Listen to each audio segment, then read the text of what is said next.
Olá, muito boa tarde. Eu sou Valéria Machado, eu sou nutricionista e eu sou diretora científica do Departamento de Nutrição da SUCESP. E nós estamos aqui para um bate-papo de vegetarianismo e saúde cardiovascular. Essa aula que foi brilhante, que foi aí um bate-papo super legal de uma aula incrível aí da Márcia Martins, e eu trouxe para esse bate-papo também a Selma Muniz. Ambas são vegetarianas, então a gente vai falar de vegetariano com vegetariano. Eu acho que isso é muito incrível. Eu sempre falo dentro do meu atendimento clínico que vegetariano precisa passar com vegetariano, né? Então a Selma trabalha comigo dentro do consultório e eu sempre encaminho os meus vegetarianos para ela, porque eu acho que vegetariano precisa ter esse contato com o vegetariano. Então, muito obrigada, né, pelo aceite de vocês para que a gente possa fazer esse bate-papo. E eu quero, né, tirar um pouquinho, trazer um pouquinho dessa aula brilhante, Márcia, que foi transmitida agora há pouco lá dentro do nosso simpósio de nutrição. Onde você traz diversos estudos, né, estudos incríveis que mostram, de fato, que a dieta vegetariana ela tem um impacto muito importante, positivo, né, na saúde cardiovascular. E aí eu quero conversar com você, tanto com a Selma, sobre os desafios, né, na prescrição hoje dessa dieta, quando o paciente procura você dentro do consultório, para que ele mude esses hábitos alimentares dele. E eu quero que a gente inicie esse bate-papo dessa forma, trazendo aí os grandes desafios do consultório. Com certeza, Valéria. É um prazer estar aqui participando dessa roda de conversa contigo, com a colega Selma. E, de fato, quando os pacientes nos procuram com essa demanda e em busca de uma dieta à base de plantas, eu sempre digo que o ponto de partida é ele mesmo, né? Qual é a sua realidade? Onde você está, não é? Qual é a sua necessidade nesse momento?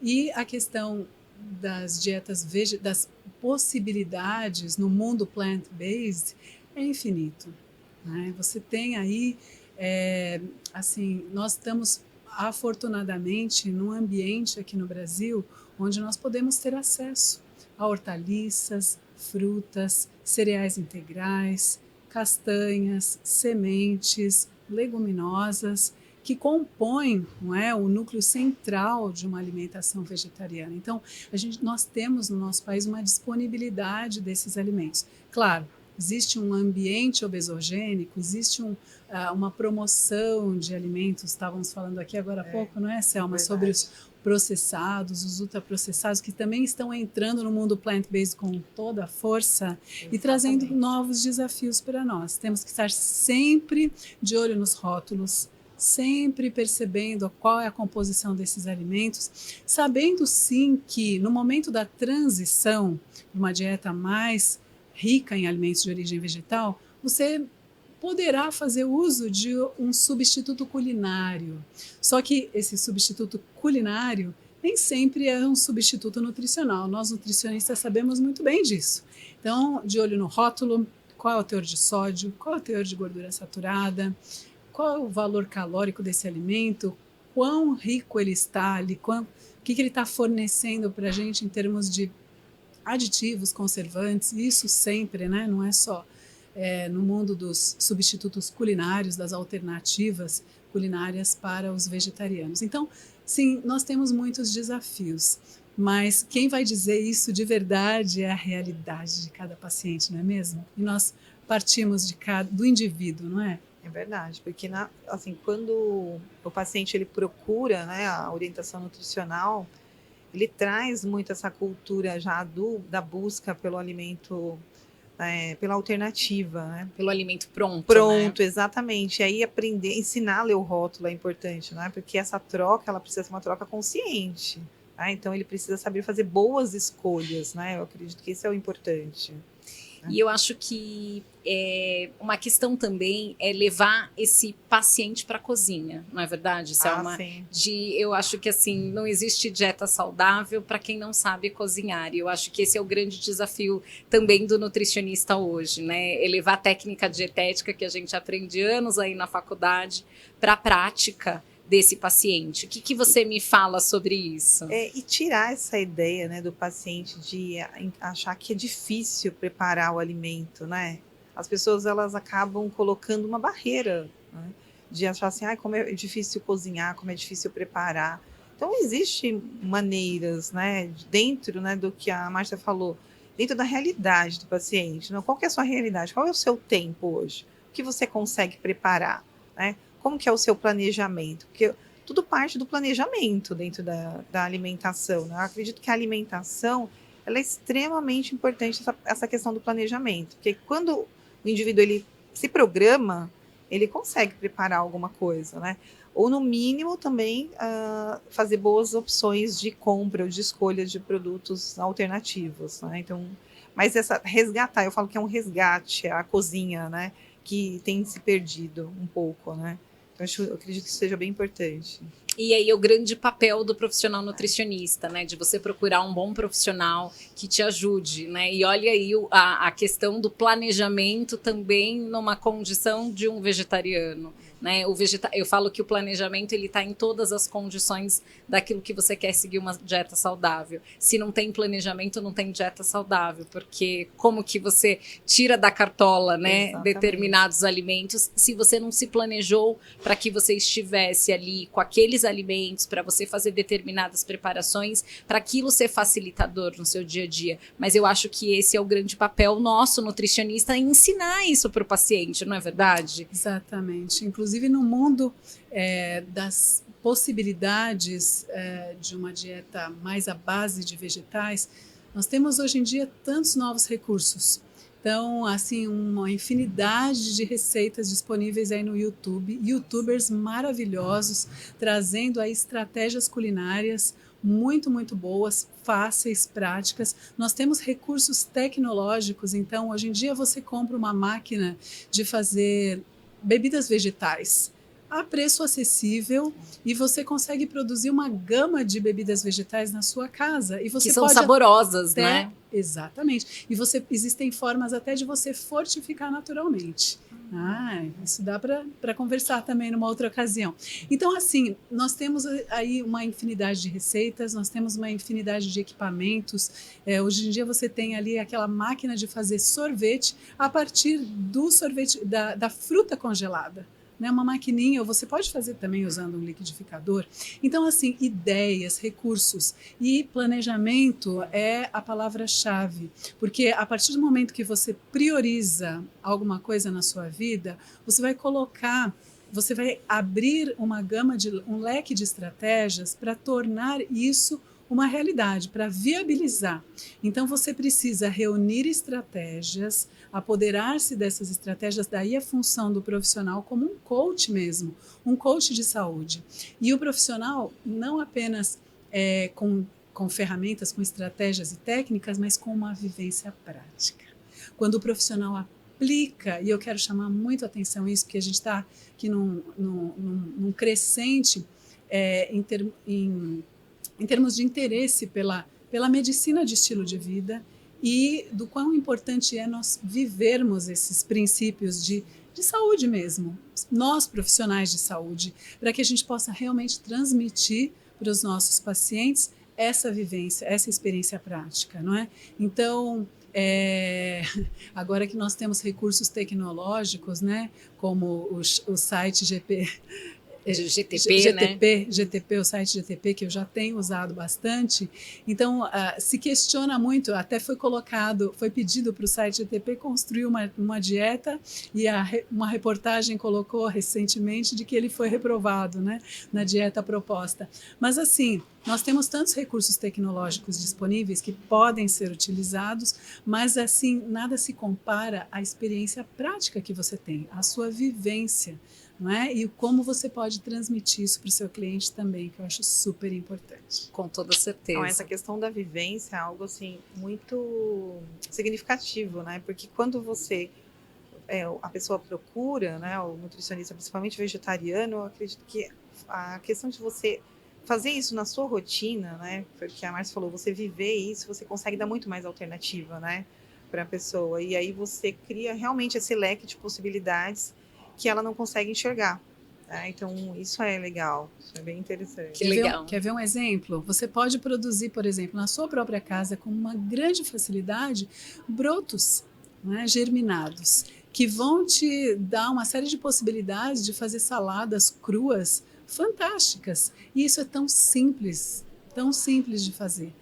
Então, são práticas que você pode incorporar com um pouquinho de organização, não é muito planejamento, não é uma coisa muito rebuscada. O que se propõe é simplicidade, porque a vida de todo mundo é corrida, porque a vida das pessoas, as pessoas querem qualidade, mas elas querem também praticidade. Então, cabe a nós, nutricionistas, buscarmos essas ferramentas, essas estratégias para incorporar esses hábitos saudáveis de uma forma viável, de uma forma possível e de uma forma que realmente se apresente como alguma coisa acessível àquele paciente, né?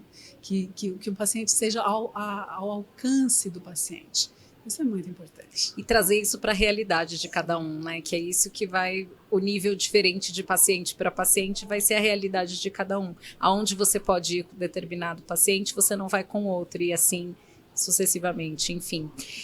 Quando a gente fala de vegetarianismo, eu acho que a gente fala, além de saúde cardiovascular, a gente fala de contribuição para o meio ambiente. O que vocês me falam, podem me falar sobre essa questão, né? Porque eu acho que o vegetariano ele está além disso, além de uma contribuição da saúde do coração, e sim do meio ambiente. Valéria, você tocou num ponto tão importante, porque as motivações que regem as escolhas das pessoas em direção a uma dieta à base de plantas são motivações das mais variadas, né? Então, muitas pessoas estão voltadas para as questões ambientais hoje em dia. Inclusive, nós temos aí a comissão EAT-Lancet recomendando e propondo até uma dieta global à base de plantas. Ela é uma dieta do tipo flexitariana e que poderia ser, digamos assim, proposta, né, como uma dieta de referência globalmente.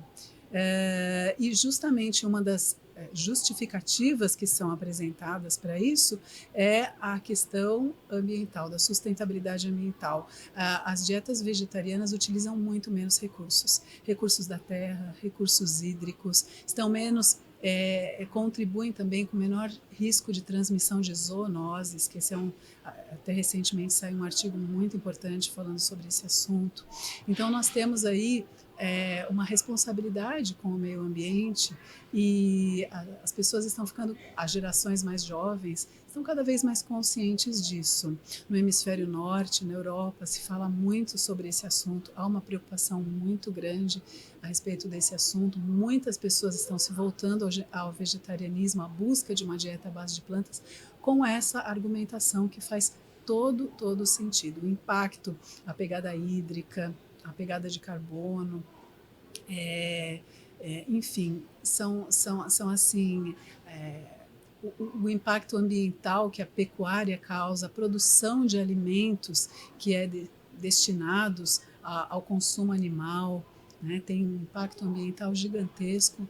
Então a gente realmente precisa estar mais ciente dessas questões, ler um pouquinho mais, estudar um pouquinho mais e perceber que as nossas escolhas alimentares, elas têm um impacto, um alcance muito maior do que parece. É de responsabilidade, né? De responsabilidade social. De responsabilidade e não só na questão, né, do enquanto o animal ali está vivo, mas depois do abate, tudo que gera, né, da cadeia produtiva e de resíduos desse animal, né? Então, o vegetariano ele tem essa consciência, né? O vegano, então a opção justamente, e foi o que a Márcia falou, cada vez mais jovens, pelo menos eu pego bastante consultório, um pessoal bem novo, assim, né, 13, 14 anos, 15 anos, que tem essa visão, né, de vegetariano, por conta dessa questão ambiental, e é muito interessante isso. E a comissão EAT-Lancet, ela está propondo mudanças sistêmicas nessa direção. Mudanças nos sistemas alimentares, que vão desde a produção até a entrega para o consumidor. Então, assim, todo esse motor produtor de produção de alimentos que seja modificado de uma forma mais racional, né, para que com o mesmo esforço a gente consiga alimentar muito mais gente. Então existe uma argumentação econômica muito forte nessa direção também, vinculada, a questão econômica está muito fortemente vinculada ao impacto ambiental também. Que incrível. Toda vez que eu assisto uma aula, né, de vegetarianismo, né, eu sou muito fã de muitos profissionais dessa área, e se fala assim muito da segunda-feira sem carne, né? Então eu sei que toda vez que eu saio de uma aula de vegetarianismo, eu falo, nossa, eu vou voltar para essa minha segunda-feira sem carne, né? Porque eu acredito que pelo menos uma vez por semana já traz um impacto aí de meio ambiente bem interessante. O que você me fala sobre isso? Eu te falo o seguinte, para a sua segunda-feira sem carne, para a sua também, você que está nos ouvindo, planeje um dia muito bom. Planeje o melhor dia da sua semana. Sabe aquela receita que você sempre quis fazer e fica adiando? Compre os ingredientes, treina, né? Experimenta, faça alguma coisa que você já goste, para que seja um bom dia, para que você tenha uma memória positiva associada com essa segunda-feira sem carne. Pode ser terça, quarta, o dia que você quiser, mas que seja um ótimo dia na sua vida, ok? Planeje esse dia. E aí, assim, nesse dia você pode ser o seu dia de desenvolver uma habilidade culinária nova, por exemplo, né? Pode ser o dia de você testar a si mesmo em relação a algum alimento para o qual você seja resistente e que você quer dar uma chance. Quem sabe eu consigo aprender a gostar desse brócolis uma vez na minha vida, né?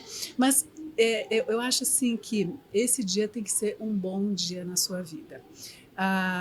E, logicamente, porque você vai, a partir desse momento, você vai querer outros dias sem carne e outros mais, e vai ampliando as possibilidades de uma dieta à base de plantas na sua vida. Nossa, muito legal as dicas. Veja, gente, essas dicas são para mim e para vocês, né, que estão nos ouvindo aqui, o quanto isso, e o quanto a Márcia, tanto a Márcia quanto a Selma, coloca isso com amor, né, e eu fico muito encantada, porque eu tenho esse amor, né, pela ciência da nutrição, e é muito bonito quando a gente ouve, né, e isso é colocado com tanto carinho e com tanto respeito. Não é sobre a gente ir lá e indicar algo para o paciente que ele não quer fazer, né? É algo que é o que você deseja fazer, e dentro do que você coloca aqui para mim é o que a gente pode trabalhar, e aos poucos a gente vai transformando toda essa história. Muito lindo, muito, muito legal mesmo. Sempre respeitando o indivíduo, sempre respeitando o seu ponto de partida, o local onde ele está, não é? E desenhando junto com o paciente onde ele quer chegar, né? Propondo alternativas novas e buscando esse crescimento passo a passo, porque não é da noite para o dia, né?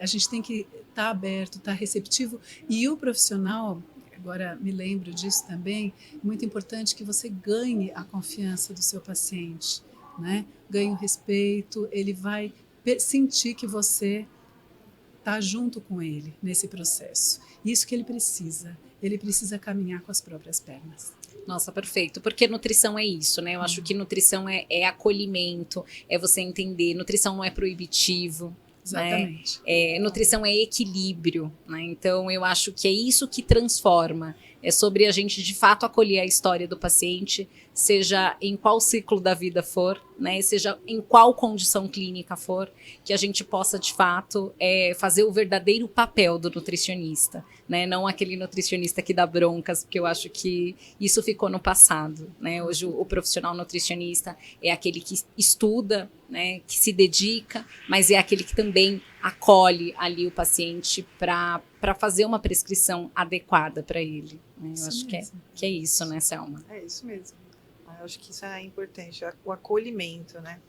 E a pessoa, quando ela, né, o indivíduo, quando ele decide entrar para essa, né, seguir essa área do vegetariano, ele também precisa respeitar o tempo dele de experimentar novos sabores, para desapegar daquilo que está, né, nele, intrínseco, né? Ele cresceu ali, vem de toda uma cultura familiar né, do alimento de origem animal, e aí você tirar isso não é assim tão fácil também. Leva um tempo, né? E tem pessoas que elas entram no processo, aí tem né, volta a consumir carne, depois para, depois até decidir mesmo. Então, todo mundo tem aí o seu time certo para seguir esse processo. Acho que isso é muito particular, né? Exatamente. E é por isso, como nós temos vínculos afetivos com os alimentos, que são estabelecidos desde a infância, afinal de contas, nós somos educados a comer como comemos porque somos frutos de todo um processo educativo que recebemos desde a infância, não é? Então, essa história precisa ser respeitada e por isso é que a gente precisa aprender as versões plant-based, né? As versões à base de planta dos alimentos que nós gostamos. Por isso é que a indústria dos substitutos culinários, dos análogos, né? Da carne, do queijo, do leite, não é? Essa indústria está ganhando tanto espaço, porque as pessoas elas querem fazer essa mudança, mas elas também têm esse apego afetivo, emocional com esses alimentos. Por isso é que eu não condeno 100% a utilização desses alimentos, porque eles são um recurso, um recurso para esse momento dessa que transição. A Selma está falando, não é? Esse momento de transição na nossa vida, faz parte. Né? Que antes a gente estava conversando justamente sobre isso, né, Márcia? A gente estava falando sobre essa questão de que o indivíduo decide ser vegetariano, mas aí ele quer comer um hambúrguer sabor de carne, né? Sendo vegetariano. Mas tem lógica mesmo, porque está no processo de transição, né? Então, ele quer tirar, mas ele quer sentir ainda o sabor, né? Então, tem toda essa característica mesmo, né? Gente, que bate-papo incrível, né? Mas eu ficaria aqui o resto da tarde com vocês, falando sobre esse assunto maravilhoso. Mas vamos para as nossas considerações finais. Eu queria que a Márcia desse uma consideração final, que a Selma desse uma consideração final, para que a gente possa encerrar aqui esse bate-papo.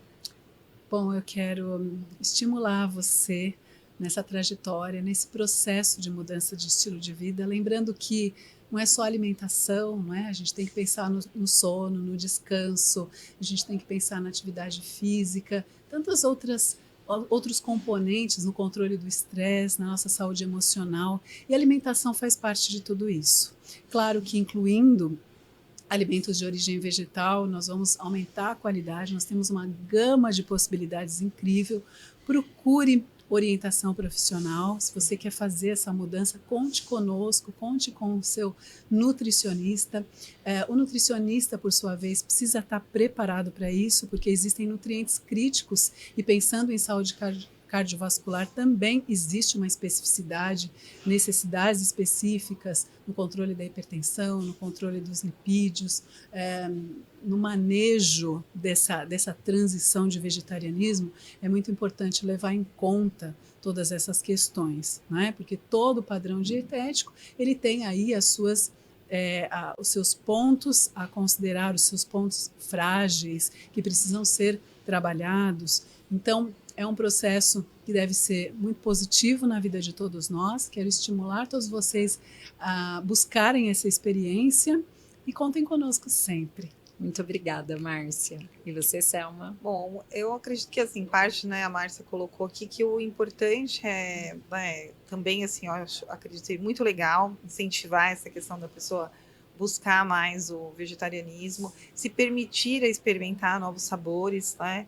Então, isso também é importante, mas ter essa consciência de que a busca por um profissional, ela faz parte do processo também, né? O profissional vai ajudar bastante, né, você a ter uma visão melhor das suas escolhas alimentares aí nessa sua modificação. E também te ajudar a respeitar o seu tempo, né, nesse processo de mudança, que é bem benéfico aí, né? Tá estudo, desde a questão do risco cardiovascular até a questão do peso também, que a gente pode trabalhar com isso, mas o acompanhamento ele é importante, gente.